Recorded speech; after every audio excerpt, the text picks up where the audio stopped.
안녕하세요 여러분, BPD 솔리입니다. 르노가 진짜 큰일 났어요. 아니 가뜩이나 여론상 이미지도 안 좋은데 사전 예약됐어도 성적이 좋지 않잖아요. 그런데 여기서 문제는 소렌토보다 더 쟁쟁한 경쟁 상대가 등장해버리고 말았습니다. KGM이 토레스 쿠페로 알려져 있던 차의 이름을 액티언으로 확정짓고 사전 예약도 시작했어요. 진짜 놀랄만한 포인트가 정말로 많습니다. 이미 KGM 글로벌 채널에 올라왔던 공식 영상에서도 액티언이 아주 잠깐 등장했었는데요. 근데 저희는 단순히 오늘 디자인만 리뷰하는 게 아니라 양상형 모델에서는 어떤 점이 달라지고 차주분들이 기대할 만한 포인트는 뭐가 있는지, 그리고 가격까지 공개할 예정이니까 기대 많이 해주세요. BPD 자, 그럼 우선 공개된 사진부터 볼까요? 이번 액티언의 가장 큰 특징은 뼛속까지 토종 한국 기업라는 걸 강조했습니다.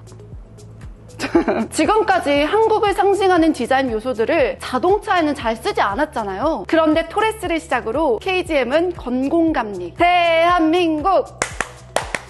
이 패턴을 디자인 요소로 적용하기 시작했고, 이번 액티언이 그 건공감리 디자인의 정점이라고 할 수 있겠습니다. 우선 이 주간주행등 디자인 너무 예쁘지 않나요? 저는 멀리서 봤을 때 그냥 여러 가지 패턴을 섞어 놓은 줄만 알았는데 자세히 보면 건공감리 문양을 번갈아 가면서 썼다는 걸 알 수 있었습니다. 건공감리 패턴이 이렇게 쓰일 줄은 몰랐는데 앞으로 다른 신차에 적용돼도 정말 예쁠 것 같지 않나요? 그리고 메인 헤드램프, 토레스 전기차처럼 이렇게 아래로 들어간 걸 확인할 수 있는데, 기존 토레스는 디자인상 눈이 쌓일 수밖에 없는 디자인이었잖아요. 그래서 KGM에서 헤드램프 커버를 임시 방편으로 제공해드렸는데 그것도 사실 완벽하다고는 할 수는 없었죠. 그런데 액티언은 이렇게 디자인되어 있어서 눈 쌓일 걱정은 안 하셔도 됩니다. 그 다음 측면 실루엣, 저는 처음에 보고 레인지로버 스포츠 아니야? 라고 생각했는데요. 처음에는 토레스 쿠페라는 이름 때문에 X4나 X6를 떠올렸을 텐데 이름이 액티언으로 바뀌면서 오히려 이름과 측면 실루엣이 더욱더 잘 어울리는 것 같은데요. 측면만큼 상징적인 건 신형 액티언의 후면부 디자인이라고 볼 수 있겠습니다. 여기에 굉장히 재밌는 요소들이 많이 숨어 있는데요. 우선 건공감리 패턴, 요게 메인 테일 램프에도 적용됐습니다. 브레이크 등이 여기에 들어오는데 기존의 영상으로 공개됐던 차와 살짝 다른 점이 있는데요. 영상에 공개됐던 차는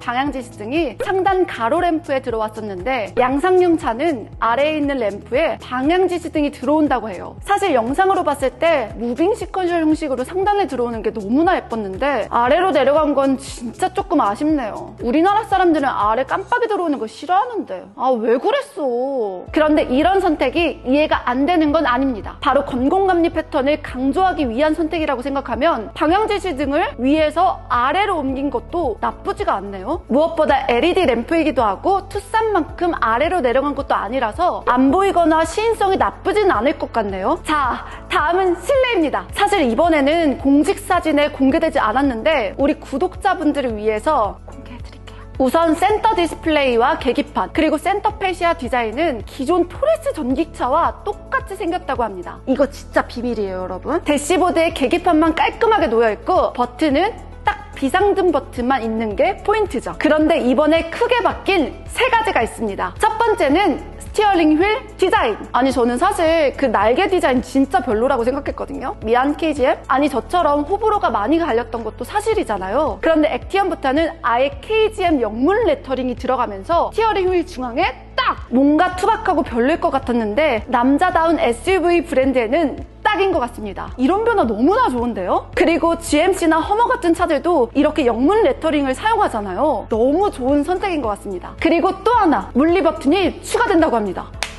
이건 진짜 박수 쳐줘야 되지 않습니까? 사실 너무 많은 버튼들을 디스플레이에 숨겨놓아서 불편한 점이 한두 가지가 아니었잖아요. 오토홀드 같은 버튼들을 특히 주차 중에 끄려면 디스플레이에 들어가서 누르고 또 누르고 심지어 변속까지 해야 된다는 불편함이 있었잖아요. 그런데 이번에는 벤츠 스타일처럼 물리 버튼으로 빼놓고 이걸 아예 오토홀드 버튼으로 만들어버린다고 하니 아니 소비자들이 이런 걸 원한 거잖아요. 이렇게 소비자 의견을 잘 들어주는 자동차 브랜드 어디 있었어요? 보셨나요? 보고 있나 르노? 그리고 이런 스타일의 버튼이 왼쪽에도 생긴다고 합니다. 근데 이걸 알아보니까 어떤 기능을 할지 아직 확정되진 않았다고 하더라고요. 즐겨찾기 버튼이 될 거라는 소리도 있고 드라이브 모드 버튼이 될 수 있을 거라는 소리도 있고 KGM이 분명히 이 영상 볼 테니까 어떤 버튼이 더 좋을지 여러분 댓글로 많이 남겨주세요. 자, 그 다음으로 중요한 건 디스플레이입니다. 굉장히 많은 게 개선된다고 하는데요. 저희도 디스플레이가 바뀐 뒤에 토레스를 많이 타봤는데 프레임이 끊긴다던가 메뉴가 너무 어렵게 되어 있어서 기능을 찾기 어렵다거나 아니면 아예 터치가 안 먹거나 스와이프가 안 되는 문제들도 정말 많았는데 이번엔 이런 모든 것들이 다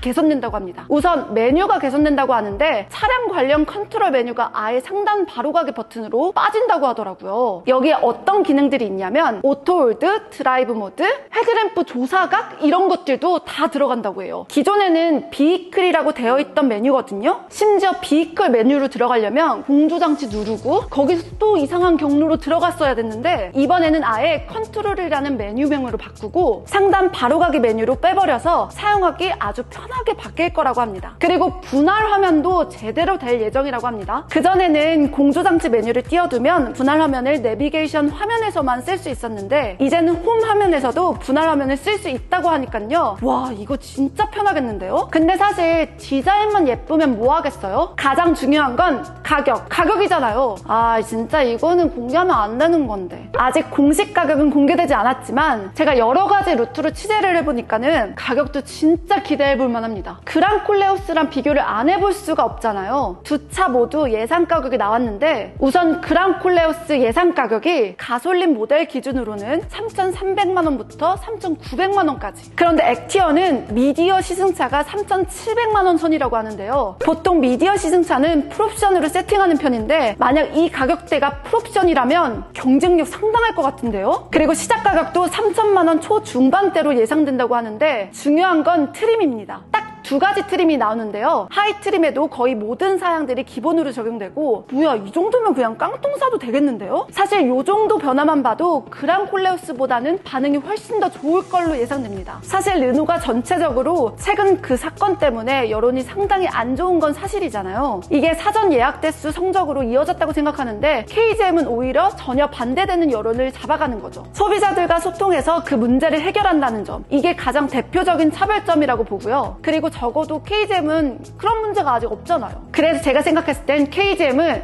지금이 딱 기회다. 이걸 단순히 여론상 문제로만 볼 것이냐 아니면 판매량 선적까지 실제로 영향이 갈 것이냐, 이건 아직 알 수 없죠. 하지만 예고편처럼 볼 수 있는 게 딱 하나 있죠. 바로 사전 예약 대수. KGM이 이걸 노린 건진 모르겠지만 어쩌다 보니 그랑콜레오스랑 너무나 많은 점이 겹치고 있습니다. 가솔린 모델이 있다는 점뿐만 아니라 사전 계약이 온라인 사전 예약을 한다는 점까지 똑같습니다. 이렇게 되면 르노와 KGM은 완전히 똑같은 조건에서 공평한 경쟁을 하게 되는 거죠. 누가 이길지는 모르겠지만 이전 선례를 참고하면 어느 정도 예측은 가능합니다. 그랑콜레오스는 사전 예약 대수가 첫날에 3,000대, 3일 동안 5,000대, 11일 동안은 7,000대를 기록했다고 하잖아요. 그런데 토레스는 처음 출시됐을 당시 사전 계약 첫날에만 12,000대를 돌파했고 3주 동안 무려 3만 대를 돌파했다고 하거든요. 이것만 봐도 출발은 그랑콜레오스보다 액티언이 더 우위에 있지 않을까 예상해볼 수 있고요. 아니, KGM이 이번에 전략을 잘 설계했다고 생각이 드는 게 사실 토레스도 문제가 없었던 건 아니잖아요. 만약 이번에 이걸 묵인하고 갔다면 르노나 KGM이나 다 똑같다 이런 소리를 들었을 텐데 이번에는 아예 이걸 바로잡고 가겠다고 하니까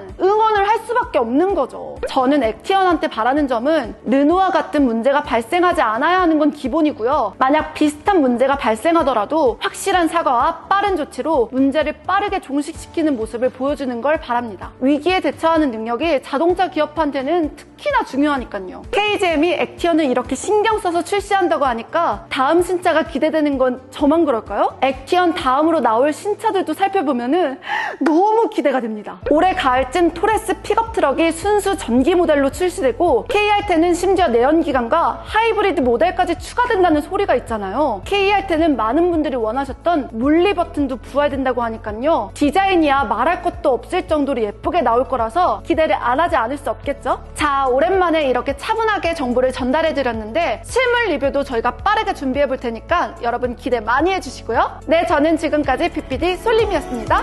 여러분 안녕!